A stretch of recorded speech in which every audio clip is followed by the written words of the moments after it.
Hello students, मैं अभय कुमार आज आपके लिए एक नया सब्जेक्ट टॉपिक लेकर के आया हूं जिसका नाम है गाइडेंस एंड काउंसलिंग अंडर कोविड-19। इस सब्जेक्ट में या इस सीरीज में हम लोग डिस्कशन करेंगे जो बच्चों के प्रॉब्लम्स हैं। अभी आप जान रहे हैं कोविड-19 के चलते आपका लॉकडाउन चल रहा है और लॉकडाउन के बाद फिर जो है सो आपका अनलॉकडाउन, उसके बाद फिर पता नहीं लॉकडाउन या क्या है so but what ever study कहीं ना कहीं बच्चों का ऑफलाइन स्टडी रुक गया है और ऑनलाइन स्टडी चल रहा है। अब इस ऑनलाइन स्टडी के चलते बच्चों के बहुत सारी तरह तरह के प्रॉब्लम्स आ रहे हैं और इस प्रॉब्लम्स को मैंने देखते हुए ये प्लान किया कि मैं इस टाइप का वीडियो बनाऊं। तो जो प्रॉब्लम्स आ रहे हैं अब आते हैं उस प्रॉब्लम्स पे। तो प्रॉब्लम्स की बात करें तो सबसे पहले मेरे पास जो सबसे ज्यादा प्रॉब्लम्स जो जिन बच्चों का जो मैंने देखा या जो आया है that one is your procrastination. ठीक है, तो मैंने यहाँ नाम दिया है प्रोक्रेस्टिनेशन वर्सेस मॉर्निंग हैबिट। अब हम लोग इसमें समझेंगे कि ये क्या है और कैसे होगा। बट बिफोर ऑल मैं थोड़ा सा आपको बता दूं कि ये वीडियो जो है जो मैंने बनाया है या बना रहा हूँ ये जो है वो सबसे ज्यादा पेरेंट्स और स्टूडेंट्स को तो जरूर देखना चाहिए। नॉट ओनली दिस, मैं टीचर से रिक्वेस्ट करूंगा कि अगर हो सके तो आप भी देखें और प्रॉब्लम्स बच्चे के प्रॉब्लम्स को समझें और कहीं ना कहीं इसको आप नजर में रख करके उनको ट्रीट करें। तो आई थिंक प्रॉब्लम्स काफी हद तक सॉल्व हो सकते हैं। तो चले देखते हैं। सबसे पहले मैं आपको बता दूं कि ये प्रोक्रेस्टिनेशन है क्या।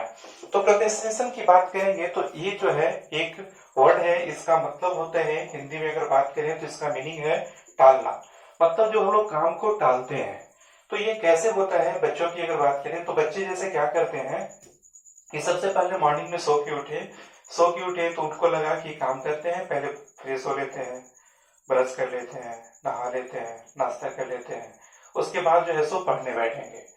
पता चलता है क्या कि ऐसा करके जब वो पढ़ने बैठते हैं तो उस समय उनको लगता है नहीं काम करते हैं, थोड़ा सा मोबाइल में गेम खेल लेते हैं, उसके बाद करेंगे। फिर जो है वो उनको लगता है नहीं काम करते हैं, दोपहर में पढ़ लेंगे। अब जब दोपहर में जब काम करने की बारी आई तो उनको लगता है कि नहीं ऐसा नहीं है, हम ऐसा करते हैं कि जो है सो अभी थोड़ा सा व्हाट्सएप चला लेते हैं। अब वो व्हाट्सएप चला लिए या मोबाइल देख लिए, फिर उनकी इच्छा हुई कि नहीं एक काम करते हैं, सेकंड हाफ में पढ़ेंगे, लंच के बाद पढ़ेंगे। खाना खा लिए, अब पढ़ने की बारी आई, नींद आने लगा, सो गए तो अच्छी बात, नहीं भी सोए तो उठ के बैठे हुए हैं और वो किसी और काम में इंगेज हो गए। अब ये काम करते हैं या पढ़ने बैठे भी तो 2-4 मिनट बैठे, कभी बुक नहीं मिला, कभी इधर नहीं कभी उधर नहीं, इंगेज रह गए, मतलब डिस्टर्ब हो गए थोड़ा बहुत और फिर जो है सो वो उसको टाल दिए कि इवनिंग में करेंगे। जब बात इवनिंग की हुई तो इवनिंग में बोले नहीं एक काम करते हैं, अब बैठते हैं और आराम से पढ़ाई करते हैं। जब पढ़ने बैठे तब तक किसी फ्रेंड का कॉल आ गया या पापा के कोई फ्रेंड्स आ गए या घर में कोई गेस्ट आ गए। अब बच्चा थोड़ा सा उसमें इंगेज हो गया। अब इंगेज हो गया और उसके बाद फिर अब बारी हुई क्या कि तब एक काम करते हैं कि रात में पढ़ लेते हैं, खाना पीना खा के 9-10 बजे बैठेंगे और पूरा टॉपिक को फिनिश ही करके उठेंगे। लेकिन फिर जब वो पढ़ने बैठते हैं रात में तो पढ़ने बैठे या ना भी बैठे, आधा घंटा 1 घंटा हो गया तो उसके बाद क्या करते हैं, एक काम करते हैं आज जो है सो जाते हैं, कल सवेरे से फिर ये काम करेंगे। तो यहाँ ध्यान देने वाली बात है कि सवेरे से ओवरऑल उनका पूरा जो है अगर देखें तो करीब 14 से 16 घंटा टाइम निकल गया और वो कौन सी में निकला तो प्रोक्रेस्टिनेशन में, टालने में। इसी बात को हमें समझना है, ठीक है। और यही बात बच्चों को भी खास करके समझना है कि यहाँ पे क्या है कि भाई वो सवेरे से लेके टालते चले गए। उनके दिमाग में क्या नहीं, वो सवेरे मॉर्निंग में जो टाले तो उनको लगा नहीं दोपहर में टाल देते हैं, दोपहर वाला नहीं है तो सेकंड हाफ में टाल दे, सेकंड हाफ वाला नहीं है तो नाइट में टाल दे। तो ऐसे क्या हुआ, दिन भर आपका टालने का काम चलते गया और इसी तरह से टालते टालते आप निकलते चले गए, टालते टालते चले गए, आपका समय निकलते चलेगा। तो ये चीज ध्यान रखिएगा, ठीक है। क्या है, procrastination is nothing accept theft of time. मतलब प्रोक्रेस्टिनेशन यानी टालना जो है कहीं ना कहीं आपका टाइम को, काम करने का टाइम को कम कर देता है, चोरी कर लेता है, ठीक है। और तब आपको बहुत ही कम टाइम मिलता है जिसमें आपको काम को पूरा करना पड़ता है। तो ऐसे में आप क्या करते हैं, जैसे तैसे पूरा करते हैं, उसका लॉस आपको उठाना पड़ता है, ठीक है। तो अभी आपको क्या करना है कि ये जो प्रॉब्लम्स है इसको हम लोग सॉर्ट आउट कैसे कर सकते हैं, तो by morning habits. Morning habits में हमने क्या आपको सजेस्ट किया है, इस चीज को थोड़ा समझना है।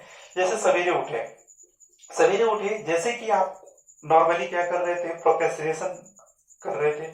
अभी आपको क्या करना है, सवेरे उठे, उठने के बाद ब्रश बाद में करेंगे, फ्रेश होने बाद में जाएंगे, बाथरूम बाद में जाएंगे, पहले बुक लिए और कोई टॉपिक उठा करके उसका रिवीजन कर लिया। कोई टॉपिक मतलब जो आप पढ़े हैं तुरंत का उसका रिवीजन कर लिया। रिवीजन में क्या होता है कि नॉर्मली आप स्टडी अगर सपोज उस टाइम में एक पेज करते हैं तो जितना टाइम आप देते हैं, ऐसे तो आपको 1 घंटा का मैं सजेस्ट करूंगा, बट आई थिंक आप हाफ एन आवर भी कर लेते हैं तो काफी होता है। अगर 15 मिनट भी करते हैं तो भी आपका काम कुछ चलेगा, ठीक है। लेकिन आपको करना चाहिए। जब आप रिवीजन कर लेते हैं तो क्या होगा कि 15 मिनट में आप लॉट ऑफ वर्क कर लेंगे। अब आपको दिन भर ये लगेगा अरे यार सवेरे अच्छा पढ़े, दोपहर में जब आप जाएंगे लगेगा नहीं अरे यार अच्छा किए थे, सवेरे अच्छा किए थे, अभी और अच्छा कर ले। दिन भर ध्यान रखें, जब प्रोक्रेस्टिनेशन से आप गुजर रहे थे तो आप दिन भर टालने के मूड में थे, आप टालने का बहाना खोज रहे थे। और जब आप मॉर्निंग हैबिट सुबह में रिवीजन कर लिए, कुछ स्टडी कर लिए, अब आपको दिन भर ये भीतर से एक लग रहा है मोटिवेशन मिला हुआ है, मोटिवेशन से आपको एनर्जी आ रहा है कि नहीं हमको कुछ कर लेना है, कुछ और पढ़ लेना है, कुछ और आगे कर लेना है। देखिए सोच आपका बदल गया।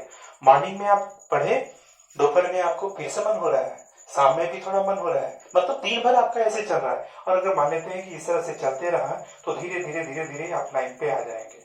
और मैं ये कहूंगा कि लाइन पे आ जाइए, उसी में अच्छाई है, ठीक है, उसी में अच्छाई है, उसी में भलाई है, आप जो समझे इसको, लेकिन ये है, इसको आपको कहीं ना कहीं समझना पड़ेगा। तो ये मैं आप सभी को सजेस्ट करूंगा कि अगर हो सके तो इसको समझें और इसको करें।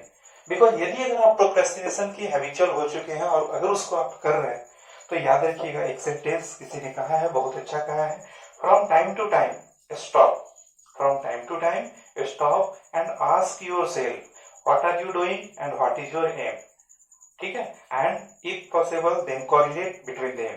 आपको क्या करना है, क्या आपका एम है, क्या आपने प्लान किया था और क्या आप काम कर रहे हैं, इन दोनों के बीच में क्या कोरिलेशन है, क्या रिलेशन है, इस चीज को आपको समझना है।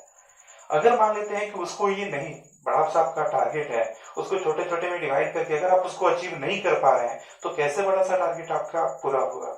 आपने सोचा कि साइंस लेंगे, बी कर लेंगे या वट एवर इंजीनियरिंग करेंगे या कुछ भी अगर करेंगे, जो भी आपका दिमाग में प्लान आया वो कैसे अचीव हो सकता है अगर इस तरह से प्रोक्रेस्टिनेशन पे चला तो दैट्स वाई मैं आप सभी को सजेस्ट करूंगा कि अगर हो सके तो इसको हटाइए और इसको एडॉप्ट कीजिए, ठीक है। Thank you all.